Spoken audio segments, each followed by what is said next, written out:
Hello everyone. तो जैसे हम आज पत्र के बारे में आपको बताने जा रहे हैं, मतलब पत्र कितने प्रकार के होते हैं। अभी लिखने नहीं बता पाएंगे क्योंकि बहुत लंबा हो जाएगा। तो आज पत्र के बारे में बता रहे हैं। तो जैसे आप मैसेज, अब तो मोबाइल का ज़माना आ गया है, आप मोबाइल से बात कर लेते हो, मैसेज भी भेज देते हो।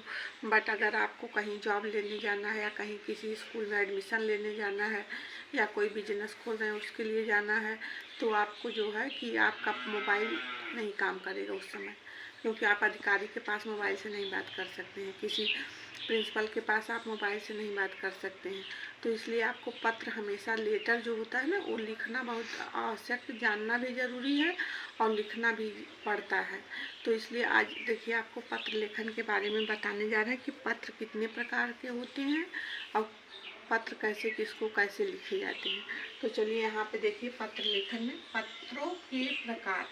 पत्र 4 प्रकार के होते हैं। कुछ लोग देखिए अभी तक पत्र पढ़े हैं, जैसे हम लोग जब पढ़ते थे तो विस्तार से नहीं बताया जाता था, सिर्फ 2 भागों में बताया जाता था, एक औपचारिक पत्र, एक अनौपचारिक पत्र। बट अब बुक भी अच्छी आ गई, मतलब बुक में थोड़ा विस्तार से बता दिया गया, बात वही है, थोड़ा विस्तार से है। तो देखिए पत्र 4 प्रकार के होते हैं।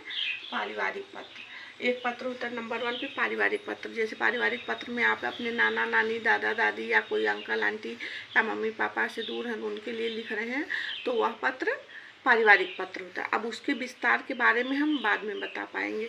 तो ये पारिवारिक और संबंधियों के लिए, जैसे अपने मौसा मौसी किसी को भी पत्र लिखना है तो ये पत्र पारिवारिक पत्र हो गए। नंबर दूसरा है व्यवहारिक पत्र। व्यवहारिक पत्र जैसे आपका व्यवहार है, जैसे जिससे आपकी दोस्ती है, जैसे दोस्त के लिए, गुरु जी के लिए, जो आपको शिक्षा दिए हैं, आपके या किसी कारण आपके गुरु बने हैं या किसी से संबंध जुड़ गया है, तो जो बाहरी लोग होते हैं ये उनके लिए है। तो यहाँ पे व्यवहारिक पत्र हो गया। फिर व्यवहारिक पत्र में देखिए, व्यवहारिक पत्र को 2 भागों में बांटा गया, एक औपचारिक पत्र, एक अनौपचारिक पत्र। तो औपचारिक पत्र जो है विशिष्ट लोग, व्यक्तियों के लिए, जैसे आपसे जो उम्र में बड़े हैं, अच्छे पद पे हैं या बहुत आप उनको बहुत आदर सत्कार करते हैं, तो उनके लिए ये है औपचारिक पत्र।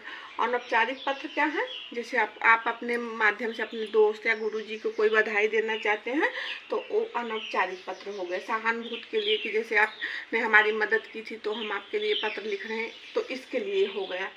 फिर तीसरा है, नंबर 3 पे पत्र है आधिकारिक पत्र। तो अधिकारियों की ओर से जनता के नाम और जनता की ओर से अधिकारियों के नाम, अधिकारियों को जो पत्र लिखा जाता है उसको हम आधिकारिक पत्र कहते हैं। तो जैसे आधिकारिक पत्र क्या हुआ, जैसे इस समय ठंडक की छुट्टी है तो अधिकारी द्वारा ही आया है कि अब सभी विद्यालय को बंद कर दिया जाए, इस समय ठंडक ज़्यादा है तो बच्चों के सेफ्टी के लिए। तो एक किसने पत्र जाहिर किया, मतलब पत्र लिखा, कहाँ से आया, यहाँ इसका आदेश आया पत्र के द्वारा, कोई आपका अधिकारी ही, बेसिक शिक्षा अधिकारी या कोई भी जो भी दिए हैं, आप समझ ही रहे हैं, तो वो उनके द्वारा आया है, तो ये आधिकारिक पत्र हो गया। अब जनता की ओर से पत्र है, जैसे मान लो कि अब छुट्टी लंबी दे दी अधिकारी 15 दिन से 20 दिन तक, और आपको ज़्यादा दिक्कत हो रही, तो आप उनको पत्र लिख सकते हो कि नहीं, अब मौसम सही है, अब जनता चाहती है कि आप छुट्टी को कम करिए।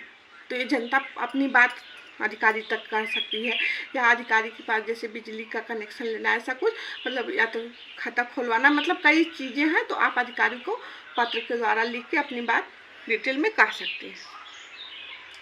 फिर होगा देखिए व्यापारिक पत्र, जैसे बिजनेस, व्यापार करते हैं ना, तो व्यापारिक पत्र व्यापार निमित्त व्यापारिक संस्थानों को लिखे जाते हैं। जैसे आपको, जैसे मान लीजिए पेट्रोल पंप खुलाना है, तो व्यापार करना है, या बहुत बड़ा बिजनेस करना है, कोई लोहे का कारोबार करना है, तो आप किसको पत्र देंगे, मतलब किसके पास एप्लीकेशन देंगे, तो जो उस विभाग में रहेंगे, संस्था जो उसकी संस्था रहेगी, तो वहाँ संस्था तक आपको उसको लेटर लिखना